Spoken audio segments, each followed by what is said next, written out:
Vasudeva Sutam Devam Kamshachanuramardhanam Devaki Paramanandam Krishnam Bande Jagadguru. Om Shanti Shanti Shanti. I salute Bhagavan Sri Krishna, the son of Vasudeva, the destroyer of the demons Kamsa and Chanura, the dear darling of Mother Devaki, and the Guru of the entire universe. We salute him again and again. So we are back to reading of the Srimad Bhagavatam. We are in the book number 7, chapter 15, and we read up to verse number 56. What we read last time that the goal of householder life is also God realization. And they will equally reach the same goal if followed by the process of purification. So there are two paths we have read the other day. It's called Pravritti and Nivritti. One leading to rebirth, another leading to freedom.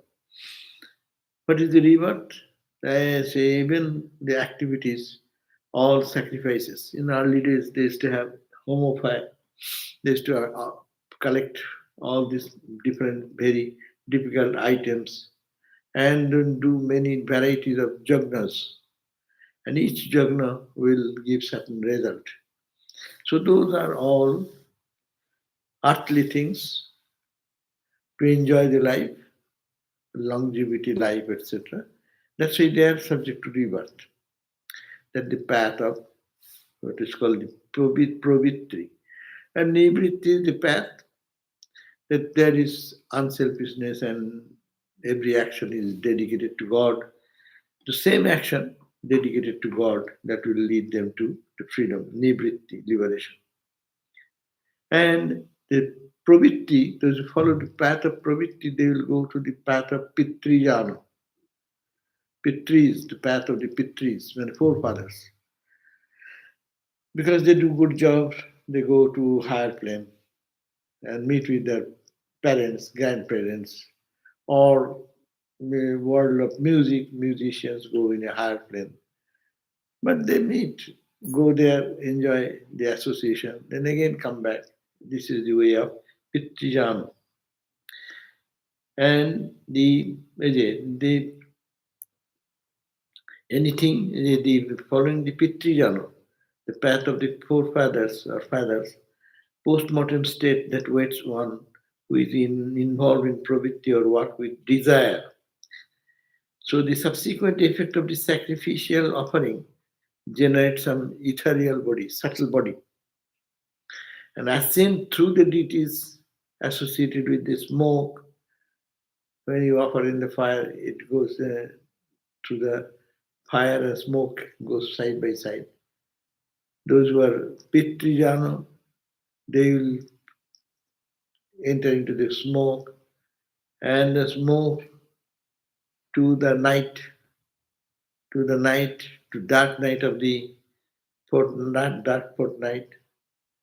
Then the southern solstice, when most of it, like now, days are very little, most of the time night.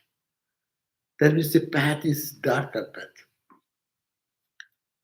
That's called the Pitrijana, the path of the forefathers.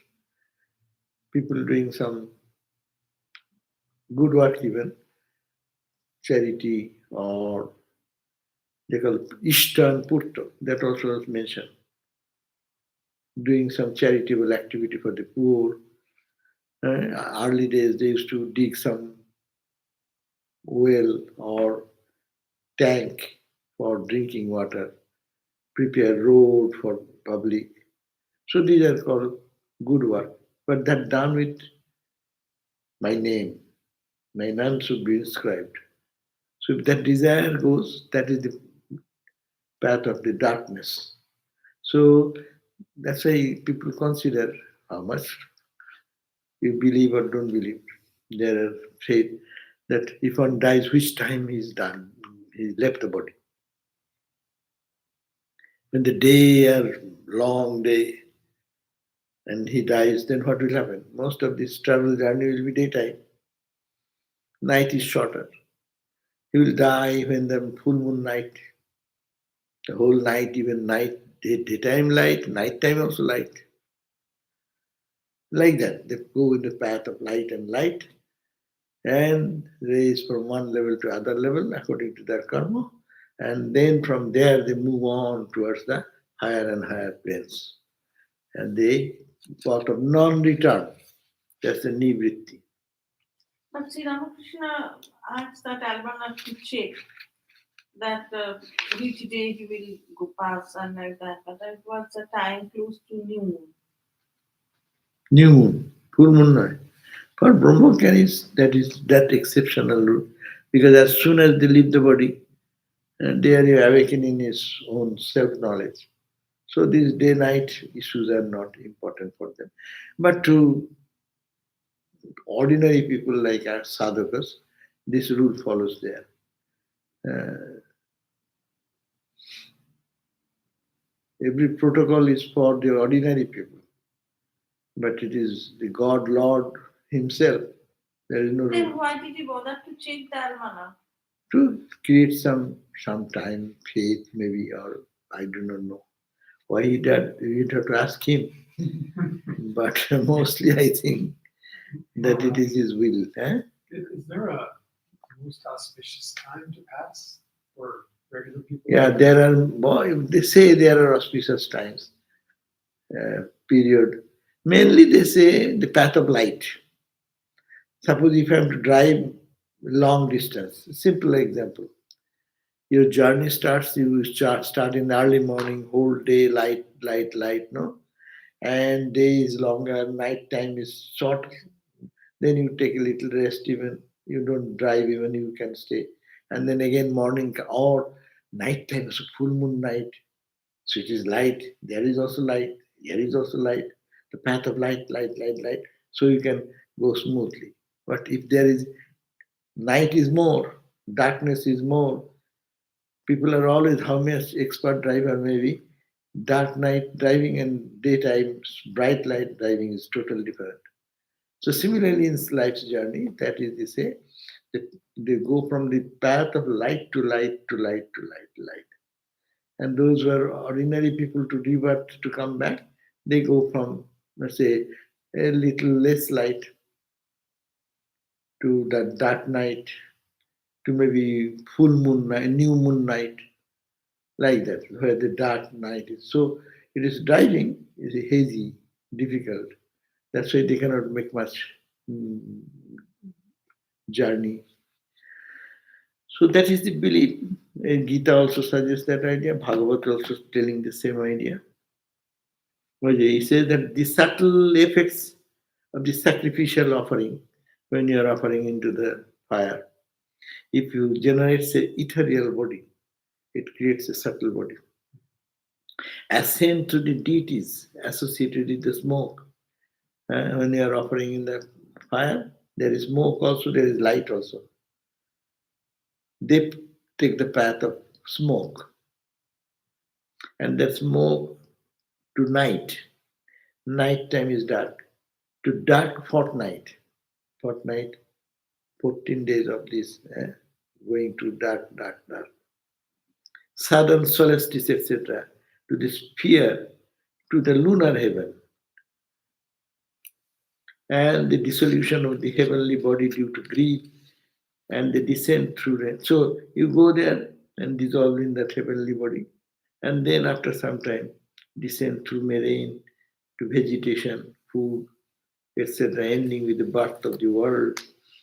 These, O king, constitute the Pritrijana, the path of the fathers. Passing through the stages after stages, as described above, one is reborn. So he goes to different channels and comes down, the soul, and then is born. There is a path of nivritti. It is only Dija or twice born one who has undergo all the purificatory rites from conception to cremation and apart from the Vedic rites described earlier, that becomes eligible to tread the path of the forefathers. Those who have followed the Brahminic way of living and they have observed the sacrificial fire. Otherwise, they'll go to hell. Other path is also there, more darker path. But they are talking of the higher path, two higher path.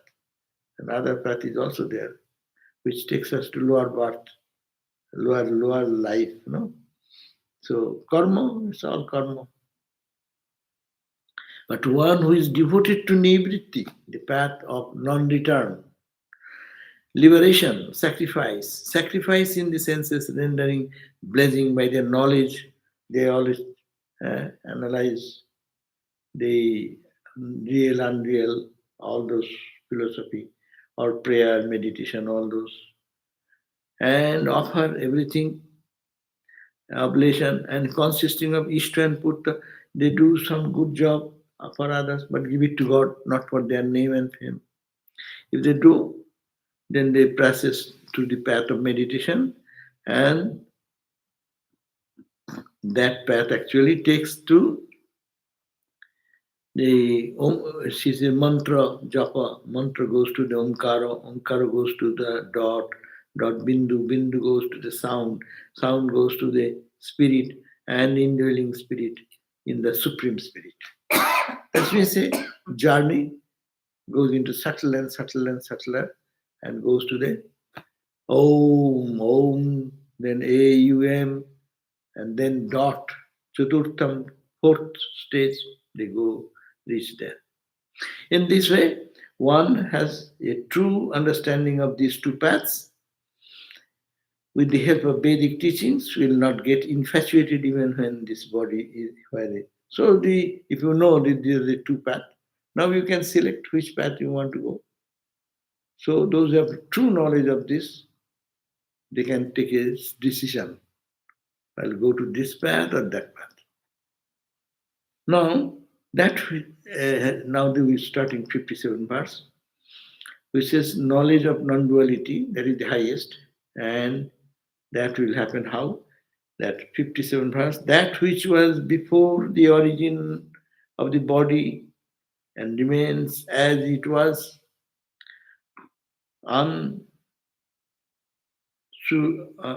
unsublated at its dissolution, which manifests both as the enjoyer and the enjoyed, the higher and the lower, knowledge and the object of knowledge, word and its significance, light and darkness. All these are the knowing one himself. Wherever there is nothing as the other different from the self, there is no question of infatuation or fear. So infatuation or fear comes from duality. But this takes from duality to non-duality. And in non-duality, there is the knowledge. And then their knowledge and object of knowledge and word and significance, light, darkness, all they resolve. The reflection of an object is actually observed as, and they give an example, why we see the world then. He says that the reflection of an object is actually observed as existing, though in the eye of a logic it is not there where it is seen. The gross example, you see that you put a stick in the water and you see that stick is divided. You see the reflection, but it is not divided. Stick is not broken or anything, but it appears. So this universe of duality appears. That is the point. In the same way, the objects experienced are not existences independent in themselves, as it is contrary to fact. So they are the expression of the will of the Supreme Being. They said God, Lord, has appears like that, or He has created this universe out of His own, which is not ultimately, it is His magic, it is Maya, all this terminology. So they are the expression of the will of the Supreme Being, appearing to be independent existence so long as the jiva does not realize the oneness with the Supreme. So how long we feel it is real? We are jivas, so long the jiva does not realize that I am one with the Supreme Truth, that long this duality exists for us. one who can identify himself with the divine, then this duality drops for him. In the being of the Lord, there is not the shadow even of earth and other material elements, neither as a collection of parts, nor as a development, nor as a transformation. So these are different theories of creation. Transformation is called the Parinamavada. The God, Lord, the Absolute has become the world. It's called Parinamavada. This material thing, God has become like this. Some will say, no, neither the material collection of parts are not development nor is transformation. These are not transformed. It appears. So different ways of viewing the creation, but creation means duality. So long we are in duality, this vision of reality and reality question will remain. But when it merges into the Supreme Self, then is no more any diversity. They are not in separation from Him, capital, nor in union with Him in any way that affects His unity. So this creation is separate from that reality. Nor it is not, you cannot say it is separate from that reality. You cannot say that it is in union with Him. They are there, they form a mittha, an experience without ultimacy. It is mittha means it appears for the time being, it appears, but it dissolves. Giving the example that how happens, well, so long you dream, the dream world remains true. When you wake up, then the dream reality is gone. So this reality is true so long we are under duality, under Maya. When the Maya one can cross by identifying himself with the divine, then this will drop automatically. They are mittha, an experience without ultimacy. Ultimacy means reality, perpetual reality. Even primordial elements are what? Khiti, te, of the Marutbam. Even the primordial elements, which are the wholes formed by collection of the subtle ingredients called tanmatra, this water we drink. How the water is created, our Vedanta Sara says that subtle water is there. 5 gross element, 5 subtle element.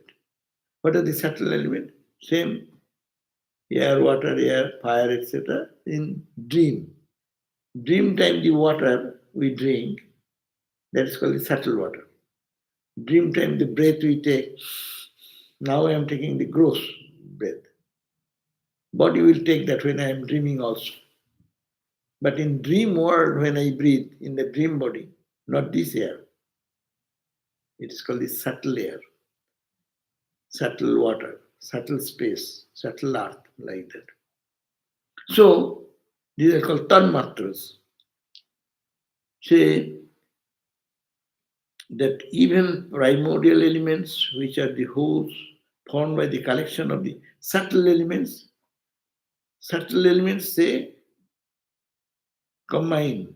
In a formula, there is a formula, half of the subtle element of water, suppose, added with 1/8, 1/8, 1/8 of the other 4 elements. That makes 1. That is the gross water. In my gross water I am drinking, because like in a chemistry, you can think that you add subtle water, half in a test tube, and put 1/8 of earth, 1/8 of all the subtle, mix together and shake it, it will come the gross water. Similarly, gross air, subtle air, you take 50% and then add 1/8 of water, 1/8 of air, 1/8 of other elements, then making that is a gross air, subtle air. So this is the gross air is nothing but composed composite of the subtle elements of 5 elements. So it is Baba. See, this is book of Bhakti. Sometimes they get entered into such. Say again, says you are reading Vedanta Sara. Without Vedanta Sara knowledge, you cannot understand this. So that's why it is said before reading any book, read all those fundamental books. So they are called tanmatras, and they do not really exist apart from the ingredients. The whole is only something imagined to explain the combination of parts. You are saying whole, the water, what I am drinking now, it is the whole. How? It is the combination of the subtle elements. Now, if the whole is imaginary and unreal, then whole, where is that subtle water, subtle air, where is that? Well, when I am dreaming, it is there. Then where did it go now? So it is non-existing. This is imagination. To teach us, to explain us something, they get these examples.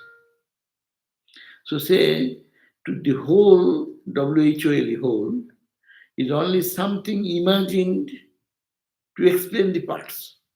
This earth, water, etc., these are the parts, gross. This has been, how to explain this? Oh, it has come from the subtle. Where is the subtle? Subtle is in the dream. And the dream, how can you catch in the dream? In dream time it is true, but dream broken now, how can you find out? So this is just to explain the physical reality, they're using this terminology. Now, if the whole is imaginary and unreal, the parts that are supposed to form them also be unreal. If you say, someone says, mentally imagine, take half glass of subtle water. First word mark, I am saying imagine. That is to be imagined. I don't find the subtle water here. So if you say, imagine a glass, and in that glass, half is filled with subtle water. Then add with it mentally, imagine that you are adding 1/8 of the volume of earth element, fire element, air element, space element. If I say so, then that makes your drinking water. Suppose I say so, then what will be the net result? Point is that this is visible. How can you say this is true? It is not true because it started with imagination. So it is a way of explaining this gross element. They take the example of such things, actually they are not there. This is also a good example of understanding Mithya. This Bhagavatam, thankful to Bhagavat, giving this way of looking into the truth. I never thought before.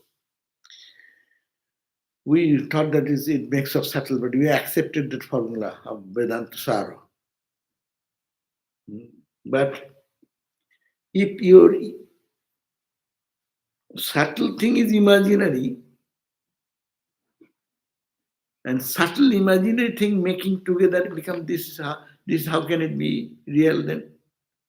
If something is imaginary permutation combination, and the result will be permanent, how can it be that? Understand this point. If your fundamental elements are imaginary, products should be imaginary. If I say, imagine there is a beautiful garden in the sky, and a beautiful roses are flowering there, and that flower is the subtle flower, and that has produced this gross flower. Okay? Is it that you are guiding me to some darkness which is non-existing in the heaven, in the space garden. Space in the garden is itself imaginary. And from that imaginary garden, some flower is coming, and that with the mixture of something has come here in the earth. It's a heavenly flower. Heavenly flower is also that the imaginary then. So what you see this is imaginary. Because your argument is that it is coming from the combination of the subtle elements. So this is one way of knowledge. To how to feel that the world is unreal, God is real. This is another way of looking at it. Is one explanation that creation is in the mind of the creator Yeah. Brahma? And create that if you accept the creation, then you will have to say that there is a creator, and the creator has a cosmic mind. We call creator's mind, God's mind. Yeah, that you can explain. But where is God's mind come from? When God is there, that's a God's mind. Who has created the God? Hey, there comes the question. Who has created God? They say Brahman. No. Brahman is then where is this come from? So again, complexity. So it is to be said, what you see is wrong. It is all Brahman. Thus, always whenever we accept duality, we will have to say creation, creator, world, Jeev, Jagat, Ishvara. Three things must have to be brought into picture. Jiva, individual soul we are. Jagat, this created universe, sun, moon, stars, earth, water element, all these things. And Ishvara, who created. Jiva, Jagata, Ishvara. But Jeev, Jagat, Ishvara is nothing but Satchidananda. That's the final conclusion. Now in the whole means this one is imaginary and unreal. The parts that are supposed to form them also unreal. Therefore, even though there is no difference in Atman, the sense of recognition based of difference would persist so long as there is ajnana. So long you are in ignorance, ajnana, this duality will continue. Then the question will arise whether the scriptural prohibition and injunctions based on this sense of difference will not be unreal and not binding. And now it question, okay, everything is unreal, so where is my ethical life? I need not have any ethical life, it's unreal. You cannot say that. If it is unreal, police will come to beat you with unreal body. And then unreal body will cry out, ha ha ha. The unreal body will be put into jail, and unreal body will undergo the suffering. So you don't make that mistake. So long you are in the duality, rule follows you. You do good thing, good will come, bad thing, bad will come. Not instantly. We feel that result in time, it happens sometimes. No, it takes some time. No. So it is just like beautiful idea. Then the question will arise whether the scriptural in people saying this, if you say this very good argument, see this gross universe is all mitha, non. Why? Because it has come mathematically. You have said there are chemists. One God, big chemist God, he has taken half part of the subtle water and these subtle water. Where does it come from? Subtle water. What is that subtle water? Don't question that. No. Subtle water has created with the combination of other elements this gross water. And every element is done. So now subtle water is mitha, is not there. It is only in the dream. Then if that is dream, this is also dream. This is also mitha. Now if it is mitha, then I can do whatever I like. The prohibition and injunctions of the scriptures, I need not have to follow. Well, no. If you say, as I give the example, then yes, it is all mitha. I can do whatever. You can do whatever. Then they will beat you, or they will reward you, or they will punish you. So when the punishment comes, then who is getting punished? Mitha. Okay, don't cry. If you take the liberty of this argument that everything is mitha and I can do whatever, for me there is no prohibition and injunctions of the scriptures, I don't want to follow them, then you are making a great mistake. So that is the point here. Question will arise whether the scriptural prohibition on injunction, based of the sense of difference, will not be unreal and not binding for anyone. The chaotic condition will come. That's why that story goes. An Advaita Vedanta student did something right or wrong, and the case was presented before the judge, and judge gave the punishment that he will be jailed for so many days or something. Then the Vedanta student, she says, "Sir, I have something to ask. Well, I am Atman. I didn't do anything. No, I'm not." Then the judge says, "I'm not punishing the Atman to the jail. I'm punishing who is speaking, this person, that person." So prohibition and injunction remains so long we are in duality. If you are a Brahmajnani, it matters little whether they put the body, the body put to jail, body put to the honor and dishonor. Your mind is like that, but not you. You are not like it. The answer is that they are binding only so long as there is a spell of ignorance. So long in the mind there is a bit trace of ignorance, this prohibition and injunctions are very important. That's a moral life, ethical life, foundation of all spiritual growth. It is like sleeping and waking experienced in the course of a dream. After the basic dream breaks, they have no relevance. Such is the case with the Vedic injunctions and prohibitions. So that is the point. That's why there comes a very important point. Shankaracharya says, Bhavadvaitam sada kurjat, kriyadvaitam na karichit. So we get these two words, but here Bhagavat, it is the word is explaining. Three Advaita is there. Bhavadvaita, Kriyadvaita, and Drobba Advaita, Drobbadvaita. Understand? Three Advaita. Bhavadvaita, Kriyadvaita, and Drobba. Drobba is the material things. What is that? So, by the practice of Bhavadvaita, Kriyadvaita, and Drobbadvaita, in regard to the Atman, the aspirant can overcome the three dreams, the state of waking, the dream proper, and the sleep, or the difference of objects and rights according to competency and claim of the fruits. So you can cover Bhavadvaita, Kriyadvaita, and Drobbadvaita. If you practice these three, we will understand what is that. They will talk about it just now. So by practice of the three, Bhagavat says, by the practice of Bhavadvaita, Kriyadvaita, and Drobbadvaita in regard to the Atman, in related to Atman, these are the Atman is unchanging, Advaita. But in regard to Advaita, there is one Bhavadvaita, Kriyadvaita, and Drobbadvaita. Bhava Kriya Drobba.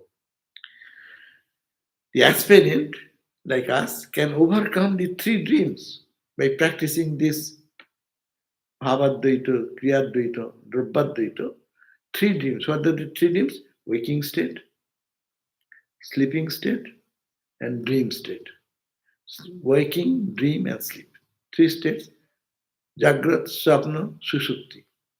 Jagrat, Sapna, Sushupti, Avastha. All these three states we are going through every day. This is the duality. One can cross these three states by practicing Bhavadvaita, Kriyadvaita, Drobbadvaita. Duality is only imaginary. The duality means in imaginary. There is only oneness. But when I am seeing this duality, that duality itself is imaginary. Because after knowledge it does not stay, that's why it is called imaginary. It is superimposed. It is unreal, but it appears to be real. Huh? Duality is only imaginary and not real in itself. The reality of an effect lies in its cause, as of cotton fabrics in the cotton. No? In the cotton fabric, then if some clothing are done cotton, the cotton fabric, cotton is the foundational thing. So here, the duality is only imaginary, not real. The reality of an effect lies in the cause. Reality in the effect. So in the cloth is the effect, where cotton remains the reality. Though it looks like cotton, a cloth, but it is cotton, nothing but cotton. Similarly, cotton, the causal substance, is real, and the fabrics are one with it. এখন fabric may be in different used in designs and other things, but it is cotton only. So the whole world is cotton only. It appears so many ways and so many uh, form, but the inherent element is the cotton. Cotton, the causal substance, is that is the reality, and the fabrics are only with it. To cognize in that way the unity of all existence in the one supreme cause is the Bhavadvaita. Bhavadvaita is what? Defining. To cognize in that way the unity of all existence. Existence as I am seeing in so many ways. Existence of earth, water, fire, sun, moon, stars, human, subhuman, animal, this, that, whatever, that if there is one underlying unity, the unity of all existence is in the one supreme cause. As the cotton is the cause of all fabrics, so similarly, supreme cause, Brahman or Atman, that is the substance, and that is the Bhavadvaita. Bhava. Bhava means in your thought you think. All these existences are because of the absolute existence, Satchidananda. That is Bhavadvaita. So that's why he said Bhavadvaitam Sada Kurjat. Shankaracharya says you always keep your mind in constant contemplation. Bhava Advaita. It is all non-dual reality appearing in so many existential forms. So many existential form is nothing but one appearing so many. Think day and night. That's the Bhava Advaita. Kriya Advaita is the offering of all one's actions done by body, speech, and mind in the Supreme Brahman. That's another. Kriya Advaita means you do practice Kriya. That's a practical Vedanta, what Swami Vivekananda has prescribed. Kriya Advaita means every action you do, you are working? No. You are offering to God. On God here is Brahman, Advaita. Brahmarpanam bhavatu swaha, swaha, swaha. So mentally we say Ramakrishna Arpanamastu. So you can say Brahmarpanamastu. So any action you do, offer it to God, offer it to that Brahman. Because you're in action, in the level of action. Actually, there is no action in Brahman. But because you are in the level of action, all actions to be offered to one reality. Bhavadvaitam, Kriyadvaitam. This is called Kriyadvaitam. In your every action, whatever you do, you offer it the Brahmarpanam Bhavatu Swaha, Swaha, Swaha, Swaha, Swaha, Swaha. So, speech and Kriyadvaita is the offering of all one's action, is done by the body, by the mind, and speech in the Supreme Brahman. Here we say that at the end of our home fire, we say, what do we say? Who am an embodied being, we chant here every time.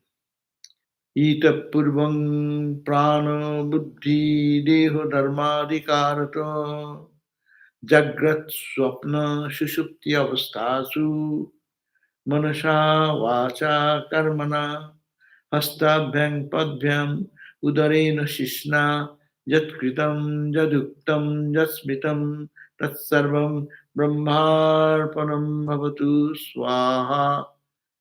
At the end of home fire, every time in our mantra, last mantra is this.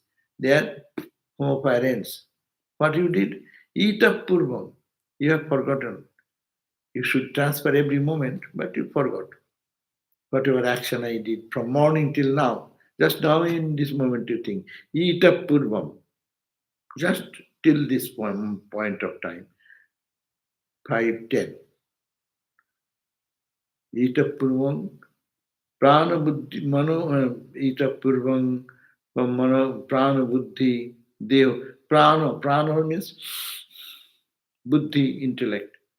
Through the intellect, through my breathing, prana buddhi. Deho dharma, hunger, thirst, sleep, rest, all the deho dharma. Through the deho dharma, through the prana dharma, deho dharma, ita purvam, prana, deho buddhi, om ita purvam, prana buddhi, deho dharma, adhikarato, jagrat, what avidya I'm done in this jagaran, in the waking state from morning till now.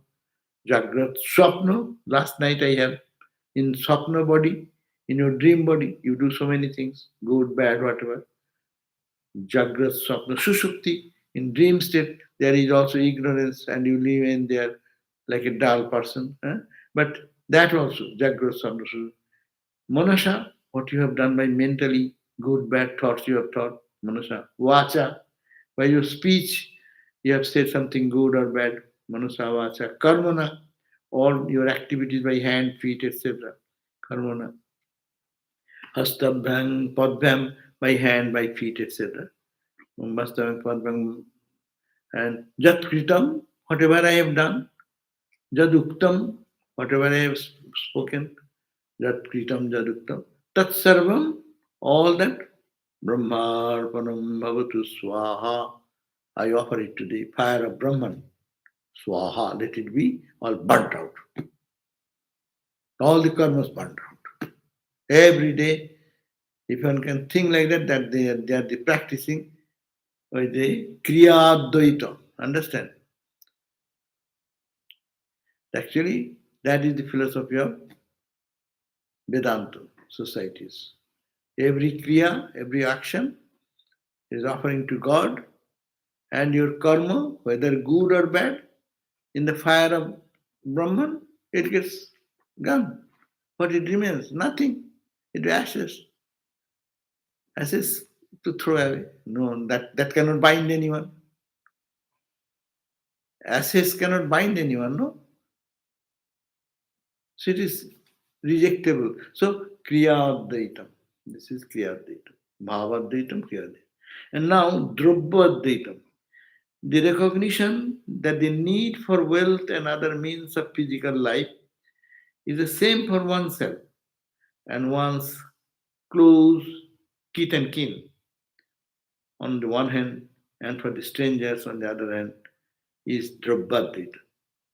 The recognition, we have to recognize that there is need of wealth. Money is needed, wealth is needed. Other means of physical life is the same, whether you do it for yourself or your friend or your other with the element and help of others. So what material you collect, they are called Drabbatit. So that is to be thought, it is for others. Main thing, what position you have, wealth, prosperity, or anything, it is not yours. It belongs to God. It belongs to Brahman. So this is the Drabbo Advaita. In the Drabbo, you're tuning, Drabbo means matter, material object.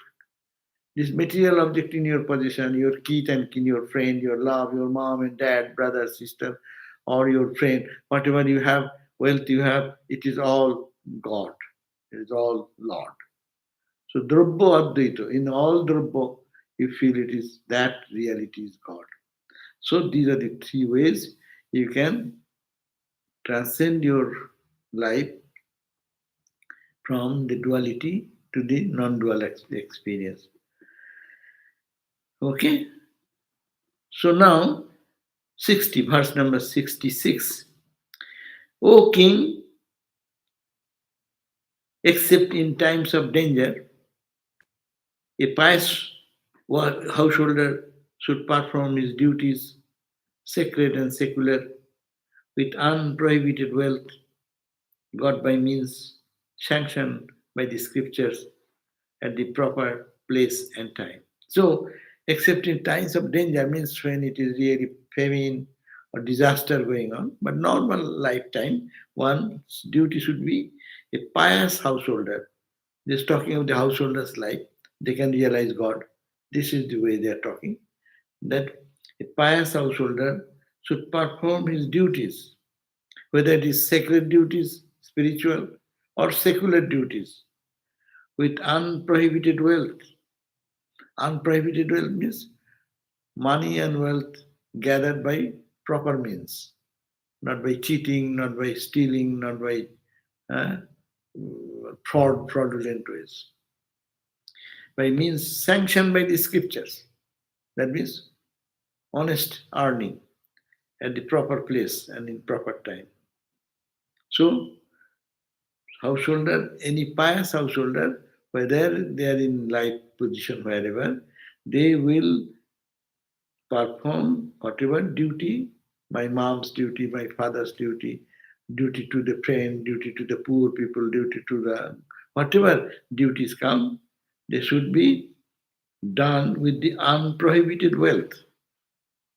Prohibited wealth means stealing, killing, earning money by wrong means, no? But prohibited, no, unprohibited. Scripture don't say no to that. Honest earning and sanctioned by the scriptures and at the proper time and proper place. That's the point. You have to also give or earn in proper time and proper place.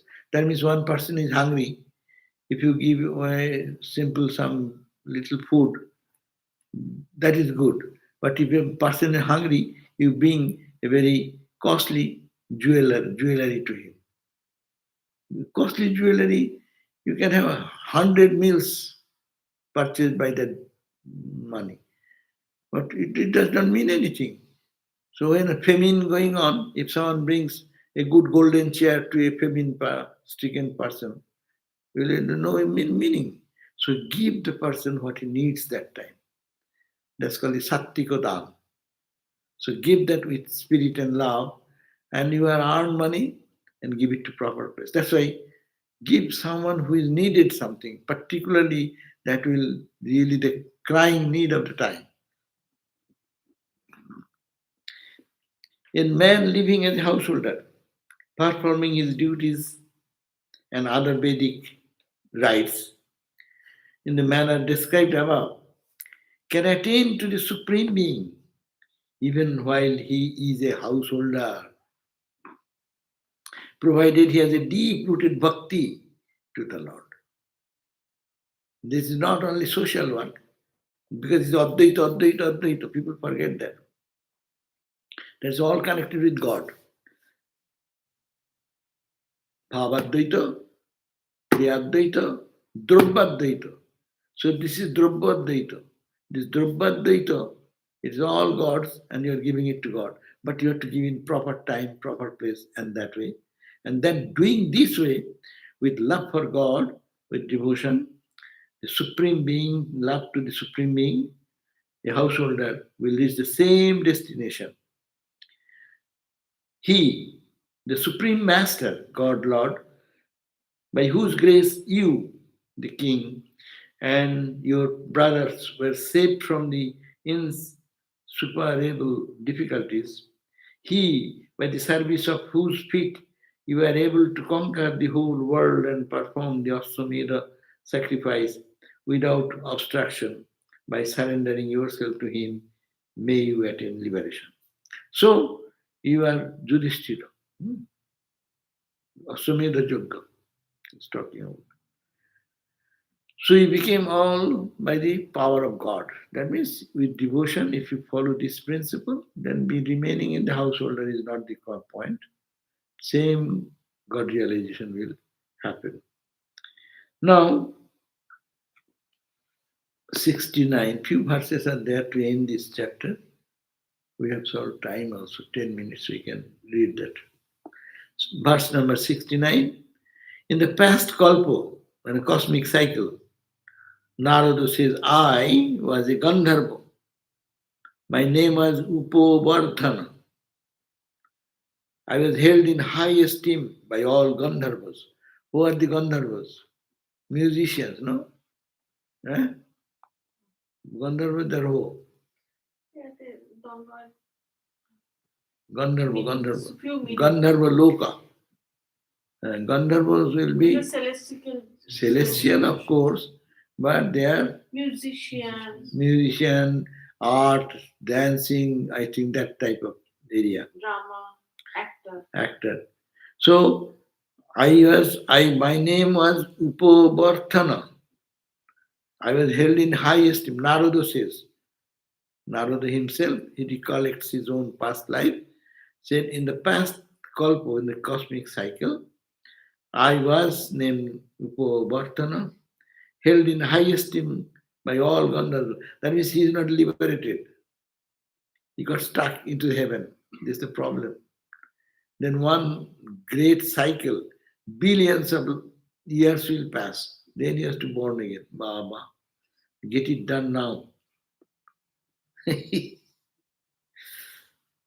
Endowed with charming form. I had a charming form, sweet speech, and fragrant odor.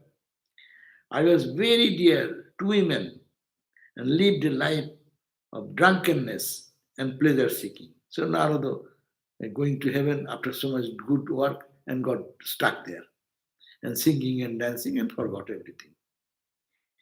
That's why he said, don't go to heaven. Heaven is not a good place.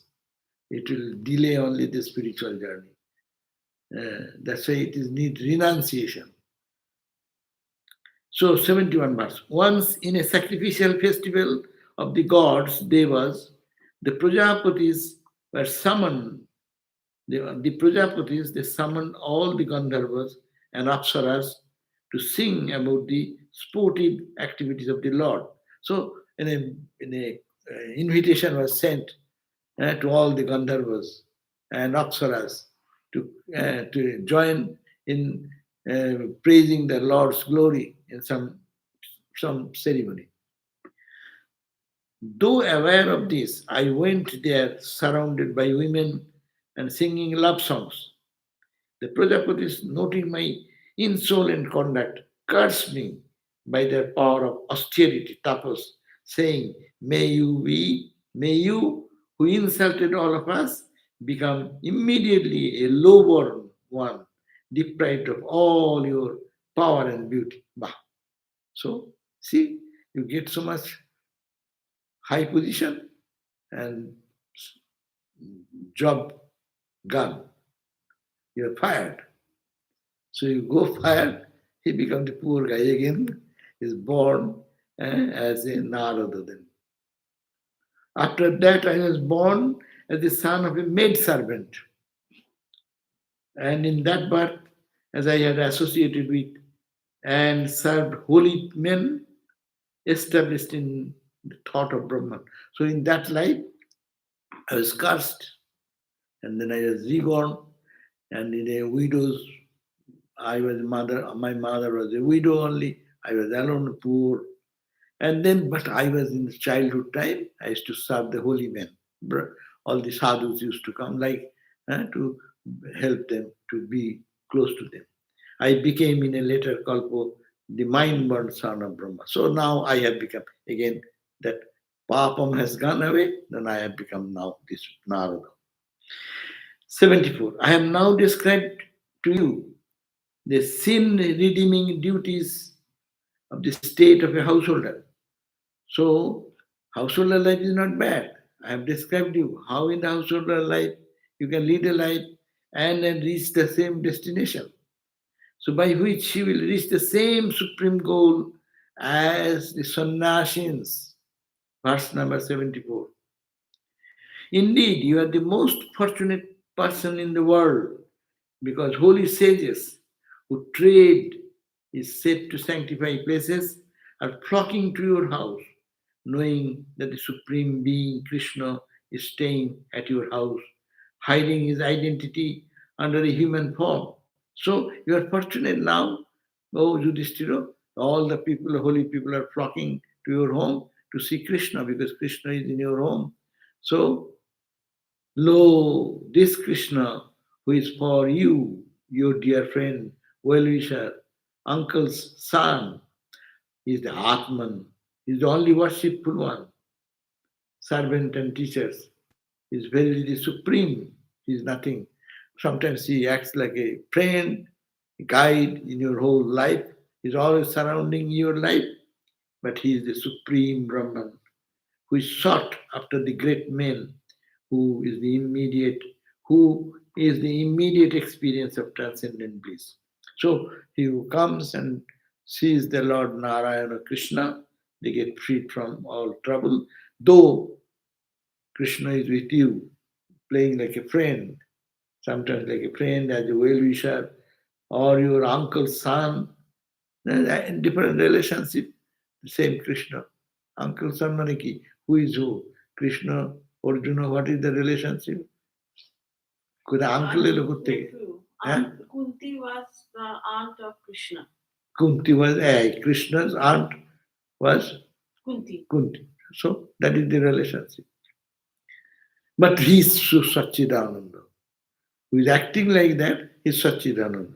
Like Holy Mother said to Shivuda, huh? Ma, tell me, are you mother? Who are you? I am your auntie.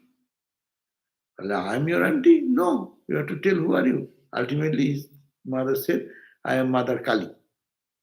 So, People say. your auntie. Eh? People say. People say. So, mother, auntie. Auntie is in the apparent world of relativity, but you are the uh, Mother Kali. People say Mother Kali means I am Kali.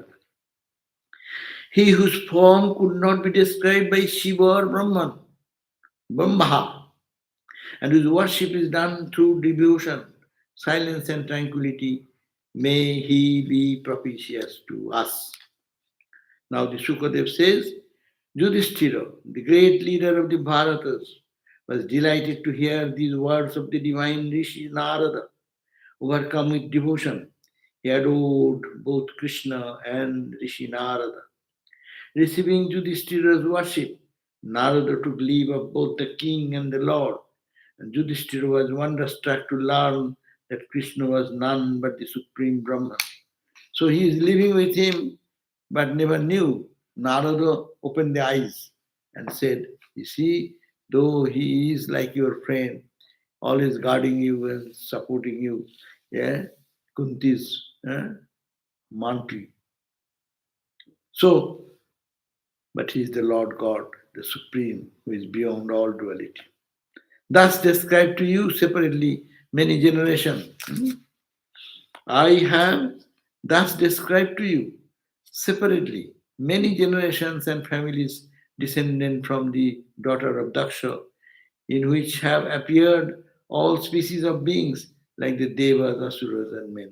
So the whole world has come out of him, the Supreme Being.